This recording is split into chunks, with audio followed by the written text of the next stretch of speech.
एक दिन एक लड़का था रामू। वो अपने दोस्तों के साथ खेल के अपने घर लौट रहा था। वो जंगल के रास्ते से होके अपने गांव के रास्ते तक पहुंच गया था, पर उसे लगा कोई उसके पीछे आ रहा है। वो पीछे देखता है, इधर उधर देखता है, और एक बार जब पीछे जो देखता है उसे देख के उसकी आंखें फटी की फटी रह जाती है। वो देखता है कि उसके पीछे पीछे एक चुड़ैल उसके गांव तक आ गया है। रामू थोड़ा हिम्मत जुटा के उसके पास जाता है और पूछता है कि कौन हो तुम और मेरा पीछा क्यों कर रहे हो। तभी वो चुड़ैल बोलता है कि अरे अरे बच्चे, तुम मुझसे डरो मत, मैं तुम्हारा कुछ नहीं बिगाड़ूंगा।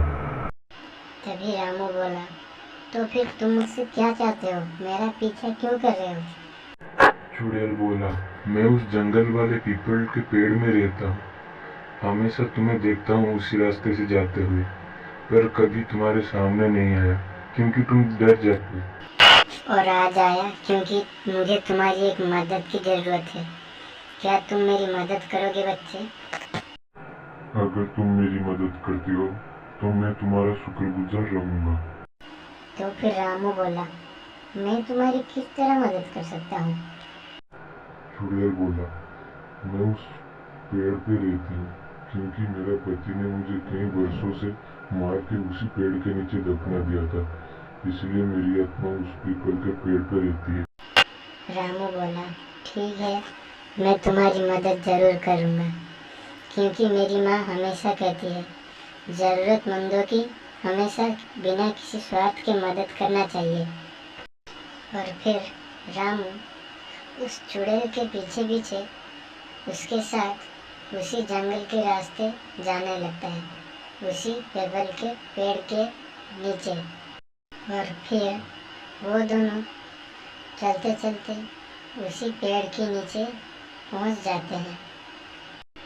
और जब दोनों वहां पेड़ के नीचे पहुंचते हैं तो चुड़ैल बोलता है कि यही वो पेड़ है, इसी पेड़ के नीचे मेरे पति ने मुझे मार के दफन कर दिया था।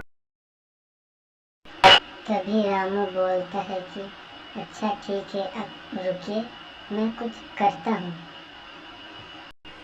तभी रामू अपने हाथ में एक तलवार पकड़ के उस पेड़ के पास जाता है और बोलता है, आप रुकिए, मैं इस पेड़ को काट के आपको आज़ाद कर देता हूँ।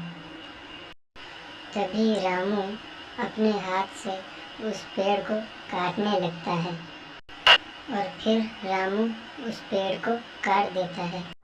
तभी चुड़ैल बोलता है कि तुम्हारा बहुत बहुत शुक्रिया बेटा, तुम मेरी एक बहुत बड़ी मदद कर दी। और फिर रामू उस चुड़ैल के पास जाती है और फिर चुड़ैल फिर से एक बार बोलता है कि तुम्हारा बहुत बहुत शुक्रिया बेटा, अब मुझे मुक्ति मिल गई, पर जब भी तुम्हें मेरी जरूरत पड़े तब मुझे बुला लेना, मैं तुम्हारी मदद करने जरूर आऊंगा। और फिर इतना बोलने के बाद चुड़ैल हवा में उड़ जाती है और उसे मुक्ति मिल जाती है। Moral of the story: जरूरतमंदों की बिना किसी स्वार्थ के हमेशा मदद करना चाहिए।